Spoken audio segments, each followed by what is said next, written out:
The Green Mile made millions of people cry, and most of them still don't know why the film hit them so hard. Today you're getting 19 revelations that will change how you watch this movie forever. And stick around, because there's one jaw-dropping bonus fact at the end that almost nobody talks about, so speed up with me, because the list starts now. Number 1. Duncan was a bouncer before he was a star. Before Michael Clarke Duncan ever stepped foot on a movie set, he was working doors at nightclubs just to survive. Nobody in that room could have guessed he'd end up nominated for an Oscar just a few years later. Duncan grew up in Chicago, raised by a single mother. When she got sick, he dropped out of college to support her, digging ditches and working security to cover the bills. He didn't get his shot in Hollywood until his mid-20s, and even then, the industry barely had roles written for a man his size. Because there were so few parts for a tall, heavily built black actor, he kept landing bodyguard and bouncer roles. Both on screen and off, he actually worked as a real bodyguard for celebrities. And he left that life behind after one of his former clients, the Notorious B.I.G, was murdered. That moment pushed him to chase acting full-time. It was Bruce Willis who eventually opened the door that changed everything. But that's a story for later on this list. So the man who made audiences weep as John Coffey spent years standing at velvet ropes, just waiting for someone to notice what he could really do. Number 2. He wasn't actually as tall as he looked. Everyone remembers John Coffey as an absolute giant, a man who seemed to fill every doorway he walked through. But here's the thing, Michael Clarke Duncan wasn't nearly as tall as the movie made him look. Duncan stood at 6'5", which is impressive, but it's barely taller than his co-star David Morse at 6'4", and actually shorter than James Cromwell at 6'6". Yet on screen, Coffey towers over everyone in the cell block like something out of a folk tale. Director Frank Darabont pulled this off with old-school filmmaking tricks instead of visual effects. Camera angles and clever positioning made Duncan look massive next to his co-stars. The production even built a smaller bed and a smaller electric chair, just so his body would look like it barely fit. It's the same kind of forced perspective trickery you'd see used to make hobbits look small in Lord of the Rings, just flipped to make a man look larger than life. Duncan also eased off his workouts during filming, softening his physique so he'd look like a man who'd lived a hard life in the 1930s instead of a modern bodybuilder. None of it would have worked without Duncan's performance. But the illusion of size was built piece by piece, long before the cameras ever rolled. If you are enjoying this, take 2 seconds and leave a like. Subscribe if you want more videos like this. That support really motivates my work and helps a lot with bringing more content. Number 3. Hutcherson was twice as old as his character. Percy Wetmore is written as a hot-headed 21-year-old in Stephen King's novel. So why did the actor playing him look like he'd already lived a full career? Doug Hutchison was actually 39 years old when he played Percy, nearly double the age of the character on the page. Before he was cast, he reportedly told Frank Darabont he was in his early 30s, and his youthful face did the rest of the convincing. It's a common move in Hollywood casting, where a performer's energy matters more than their birth certificate. Hutchison brought a nervous, cruel intensity to Percy that made the age gap disappear the moment the camera started rolling. Think about how many other films quietly age up their younger characters just to get a more experienced actor who can handle the material. This is exactly that. And it barely registers unless you go digging. In the end, the difference in age never showed up as a problem, because Hutchison's performance did all the heavy lifting the script needed. Number 4. Tom Hanks ran the set like a quiet leader. Tom Hanks wasn't just the star of The Green Mile, he was basically running craft services out of his own pocket. Every single Friday, he arranged a full meal for the entire cast and crew. One week it was sushi, the next it was In-N-Out burgers trucked straight to set. Nobody on that production went hungry, and it became a quiet, comforting ritual during a shoot that dealt with heavy, emotional material every single day. His dedication went further than food. When Stephen King visited set, Hanks stayed in character as Paul Edgecombe the entire time. So King technically never met Tom Hanks, only the death row guard. When King asked to sit in the electric chair, Hanks said no, because as the officer in charge, that chair was his responsibility, even off camera. He also secretly placed cue cards behind extras, so Doug Hutchison would win a bet with them, and he tucked an empty water bottle into his own pants before a scene so Michael Clarke Duncan wouldn't feel awkward touching. He even ran to Grauman's Chinese theater on his lunch break to place his handprints in cement. then rushed back to read lines off camera for someone else's close-up. It's the kind of quiet leadership that doesn't show up in any trailer, but it shaped the entire mood of the production. Number 5. The script was personal for Darabont. While Frank Darabont was writing the screenplay, his own cat was diagnosed with a tumor. And here's where it gets interesting. Instead of pulling away, he kept the cat close the entire time. The cat stayed by his desk every single day while he worked, and Darabont started calling it his co-writer. He later said the writing process felt like walking that final mile beside someone he deeply cared about, which is almost exactly what the film itself is about. The screenplay came together in just 8 weeks, a fast turnaround for a story pulled from a massive, serialized 600-page novel. His cat passed away peacefully not long after the writing was finished. Of the nearly 50 Stephen King adaptations made since Carrie in 1976, The Green Mile became the only one to cross $100 million domestically until Nickar on 2017. That success brought Darabont an Oscar nomination for his screenplay, along with nods from the Bram Stoker Awards and the Nebula Awards. Grief doesn't usually turn into award nominations, but for Darabont, this project carried real personal weight from the very first page. Number 6. Percy's actor was almost twice his role. Wait, we already covered Hutchison's age, but here's a deeper layer to that casting decision that most people miss entirely. Darabont wasn't just looking for someone who looked young, he needed someone who could carry real menace without turning Percy into a cartoon villain. Hutchison had a background in more experienced, layered roles, and that maturity actually helped him control a character who could have easily become one note on screen. Think about how tricky that casting puzzle really was. Cast someone too young, and Percy risks feeling like a whiny kid instead of a genuine threat. Cast someone visibly older, and the illusion breaks the moment he's on screen next to actual young guards. Darabont threaded that needle by trusting performance over paperwork, betting that audiences would believe the age if the acting sold it. It's a reminder that in casting, the number on a birth certificate rarely matters as much as what an actor can actually deliver in front of a camera. Number 7. Prisons were segregated, and this wasn't now for the wild part. The Green Mile shows black and white inmates sharing the same cell block, sometimes even the same death row. In 1930s Louisiana, that would never have happened. Prisons across the South were strictly segregated at the time. John Coffey being housed alongside white inmates simply doesn't reflect how the real system operated. The same goes for the Native American character, Arlen Bitterbuck, played by Graham Greene. His presence on that same block wouldn't have matched the actual prison rules of that era either. The film makes this choice deliberately, prioritizing the emotional weight of the story over strict historical accuracy. Wild Bill Wharton does hurl racial slurs at Coffey throughout the film, which hints at the real tension of the era.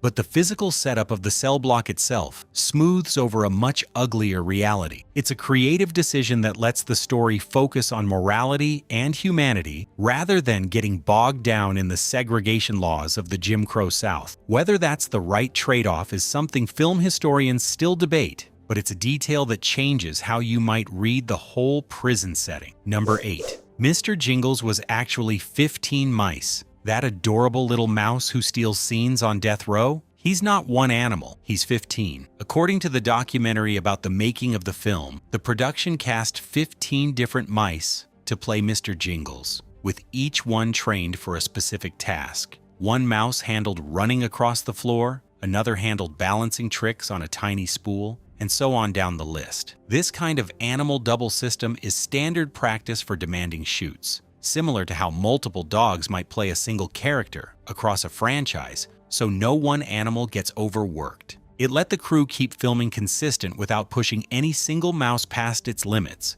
while still delivering a character who needed to show real personality scene after scene. So next time Mr. Jingles balances on that spool or darts across the cell, remember you're actually watching an entire small cast of rodent actors sharing one job. Before we keep going, subscribe if you haven't yet. Drop a comment telling me which movie or show you want me to cover next, with strange behind-the-scenes facts. I read every single one. Number 9. Bruce Willis got Duncan the role. Michael Clarke. Duncan almost didn't play John Coffey at all. And the person who changed that outcome never even appears in this movie. Bruce Willis had worked with Duncan on Armageddon and later on The Whole Nine Yards. He knew Duncan's size, his presence, and his ability, and he'd also read the Green Mile novel himself. Willis believed Duncan could play Coffey, so he stepped in personally to make the case. According to Duncan, in the documentary Walking the Mile, Willis promised to call director Frank Darabont directly and say, "I found John Coffey." That's an enormous vote of confidence from one of the biggest action stars on the planet at the time. Darabont listened,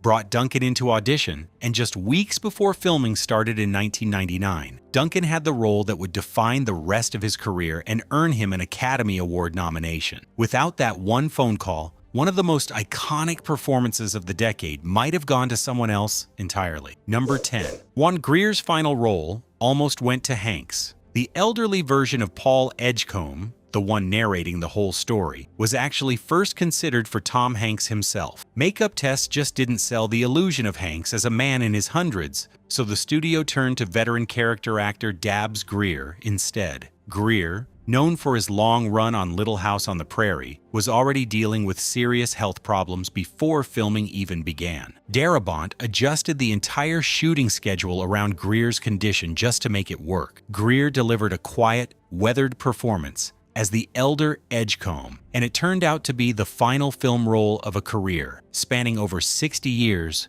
and nearly 100 movies. He died in 2007 at 90 years old, about 7 years after the film's release. It's a strange kind of full circle. A story about mortality and memory ended up being the last thing this veteran actor ever left behind on screen. Sometimes a health scare that could have sunk a production instead gave an actor his most meaningful farewell. Number 11. Guards never carried guns like this. One of the most dramatic moments in the entire film hinges on a detail that real prisons would never allow. After Edouard Delacroix's execution goes horrifically wrong, John Coffey grabs hold of Percy and transfers something into him. Percy then wanders in a daze straight to Wild Bill Wharton's cell, pulls out his gun, and shoots him dead. It's one of the most satisfying moments of justice in the whole story. But under real prison protocol, guards working inside a death row block, especially one holding the most dangerous inmates in the building, simply were not allowed to carry firearms. Handing a loaded weapon to a guard walking those halls every day would have been an enormous security risk. The film bends that rule completely, because without it, that entire climactic beat couldn't exist.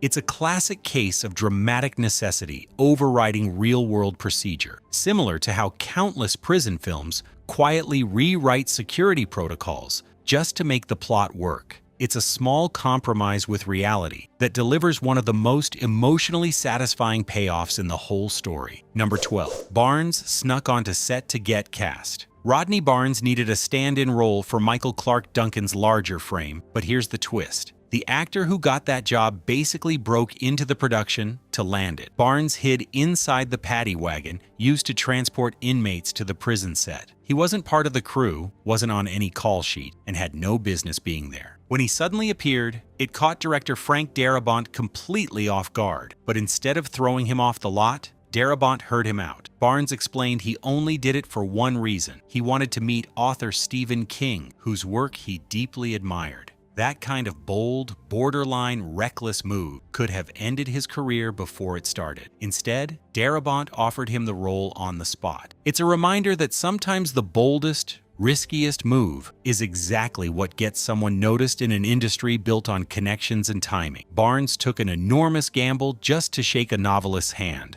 and it accidentally landed him a place in movie history. Number 13. A costume mistake made it into the film. Sometimes the best details in a movie are complete accidents, and Percy Wetmore's squeaky shoes are a perfect example. When Doug Hutchison put on his guard uniform, the shoes he'd been given produced a sharp, high-pitched squeak with nearly every step. Nobody planned this. It was simply a wardrobe mistake that should have been fixed before the cameras rolled. But Frank Darabont noticed how the sound actually fit Percy's personality perfectly. Instead of swapping the shoes out, he left them exactly as they were. Percy was young, inexperienced, and acted like he knew more than every seasoned guard around him. That constant squeak became an audio signature for his arrogance, announcing his presence in the hallway before he even stepped into frame. It's the kind of accidental detail that ends up defining a character more than half the dialogue written for him, similar to how plenty of iconic film quirks started as mistakes nobody caught in time. What started as a wardrobe department slip-up ended up becoming one of the most memorable sound cues in the entire film. Quick reminder to subscribe if you are enjoying these revelations. And tell me in the comments, do you know any strange fact about this movie that I didn't mention? Let's build the list together. Number 14, Edward's execution wasn't medically accurate. The execution of Edouard Delacroix is one of the hardest scenes to watch in the entire film, and part of why it's so brutal isn't even historically correct. Percy deliberately fails to wet the sponge that's supposed to conduct electricity properly during the execution. Without it, the process becomes agonizingly slow, and Delacroix screams and convulses for an extended, horrifying stretch while everyone in the room watches in horror. In reality, though, once the electric current begins flowing through a real execution by electric chair, the body's muscles lock up almost immediately, making it physically impossible for the person to keep screaming the way Delacroix does on screen. The film leans hard into dramatic license here, prioritizing raw, emotional horror over medical accuracy. Given how gentle and childlike Delacroix had already been portrayed, that choice massively amplifies the audience's outrage at Percy's cruelty, even if it isn't exactly how the science works. It's proof that sometimes the most devastating moment in a movie is built more on emotional truth than literal, physical accuracy. Number 15. Coffey's last night foreshadowed his death. During Coffey's final hours, he tells Paul Edgecombe he'd rather go to heaven than spend one more day on this earth. It's a gutting line, but it's also foreshadowing something much bigger about how the film wants you to feel by the end. For his last request, Coffey asks to watch a film, and the choice is Top Hat. As he sits quietly watching, the glow from the projector forms a soft ring of light above his head, almost like a halo. It's a quiet visual cue that turns his execution scene into something closer to religious imagery than a typical prison drama. The film ultimately earned 4 Oscar nominations, though it didn't take home a single win that night. It still collected 6 Saturn Awards and 2 People's Choice Awards, cementing its place as one of the most emotionally devastating films of that entire year. Every detail in that final sequence, right down to the lighting, was clearly built with intention, turning a death row execution into something that feels closer to a peaceful, almost holy departure. It's the kind of scene that rewards a second viewing once you notice exactly how deliberately that lighting was framed around him. Number 16. Rockwell demanded more from the makeup team. Sam Rockwell is famous for going all in on his roles, and his commitment on the Green Mile pushed further than most people would expect. Playing Wild Bill Wharton, Rockwell's character is depicted with visible acne across parts of his body. When it came time to film a nude scene, Rockwell actually pushed the makeup team to apply blemishes not just to his face, but across his entire body. That's a level of detail most actors would never even think to request, especially for a shot that barely lingers on screen. But Rockwell wanted his physical appearance to fully match the personality and background the character had been building throughout the whole film. The result gave Wild Bill a consistency that held up even in the film's most exposed, vulnerable moment. This role became one of the true turning points of Rockwell's early career, helping establish him as a serious character actor years before his bigger leading roles arrived. Sometimes it's the details nobody notices on a first watch that separate a good performance from a truly committed one. Number 17. Duncan used his saddest memory for the role to reach the emotional depth John Coffey needed, Michael Clarke. Duncan didn't rely on a technique from an acting class. He reached straight into his own childhood. Duncan thought about the day his own father walked away and never came back. That memory gave him access to a level of sadness the role demanded, one that a purely technical performance probably couldn't have reached. It's a painful place to return to on command, take after take, for weeks of filming. But that vulnerability is exactly what earned him an Academy Award nomination for Best Supporting Actor. Plenty of great performances come from imagination and craft, but this one came from something real and deeply personal that Duncan chose to relive every single day on set. That's the kind of sacrifice most audiences never think about while they're watching a performance land perfectly on screen. Every tear John Coffey sheds on screen traces back to a real wound Duncan was willing to reopen for the sake of the film. Almost at the end, and the best is still coming. Subscribe so you don't miss what's next, and drop your city or country in the comments. I want to see how far this video is reaching. Number 18. This film shares its crew with Shawshank. If The Green Mile ever felt strangely familiar to you, here's why. It shares a huge amount of crew with The Shawshank Redemption. Both films were directed by Frank Darabont, both were based on Stephen King stories, and both are set inside prisons. Actors Jeffrey DeMunn, William Sadler, Bill McKinley, and Brian Libby all worked on both productions. Behind the camera, composer Thomas Newman scored both films. Richard Francis Bruce handled editing on both, and Michael Searton worked on set decoration for each. That kind of consistency isn't an accident. Darabont clearly built a trusted circle of collaborators after Shawshank Redemption and brought them right back for this project years later. It's similar to how certain directors keep the same cinematographer or editor across multiple films, building a shorthand that speeds up the entire creative process. That shared talent likely explains why both films carry such a similar emotional weight, even though they tell completely different stories, set in completely different decades. Two of the most beloved prison dramas ever made were essentially built by the same trusted team, just a few years apart. Bonus. Spike Lee called out the John Coffey character. Here's the fact almost nobody brings up, and it's the one that changes how a lot of critics view this entire movie. Spike Lee, who has spoken openly for years about how black men and women get portrayed in Hollywood, publicly raised concerns about John Coffey. His criticism centers on a specific pattern that film scholars call the magic Negro trope, describing a black character with supernatural or near-supernatural abilities who exists mainly to heal, guide, or comfort the white characters around him. In this view, Coffey's powers and his entire arc primarily serve to improve the lives of Paul Edgecombe and the other guards, rather than developing his own full, independent identity and story. It's a criticism that's been leveled at other films too, but it lands with particular weight here. Given how central and beloved Coffey is to the emotional core of this story. This isn't a settled debate. Plenty of viewers and critics still disagree passionately about how fair that reading is. Whether you agree with Lee's take or not, it's impossible to unsee once someone points it out, and it adds a whole new layer to rewatching this film. And those were 19 strange facts about The Green Mile. This film matters more than people think because it turned a death row into a mirror for the best and worst of human nature, and it still holds up decades later. If you made it this far, leave a like, subscribe, and comment which fact surprised you the most. And don't forget to suggest another movie that deserves a list of strange facts. See you in the next video.